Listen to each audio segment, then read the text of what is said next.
Milliy TV kanalida 2025 yil 10 noyabr soat 19 5 da yangi o'zbek seriali Bir kunda tugilgan 3 egizak. 5 kunlik dunyo premyerasi bo'lib o'tadi. Bu sana tomoshabinlar uchun unutilmas hissiyotlar, hayotiy saboqlar va yurakni larzaga soluvchi voqealarning boshlanishi bo'ladi. Dastlabki daqiqalardanoq serial samimiylik va hayotiylik bilan ajralib turadi.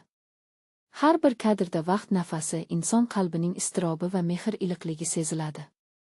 Ssenariy chuqur ma'noga ega bo'lib, hayotning o'tkinchiligi, taqdir sinovlari va insoniylik qadri haqida o'ylantiradi. Aktyorlarning tabiiy o'yini, musiqaning ohangi va operatorlik mahorati filmni yanada jozibador qiladi. Tomoshabin har bir sahnada o'zini qahramonlar bilan birga his qiladi. Bir kunda tugilgan 3 egizak. 5 kunlik dunyo bu hayotning qisqaligi, muhabbatning qudrati va inson qalbining pokligi haqida chuqur, samimiy hikoya.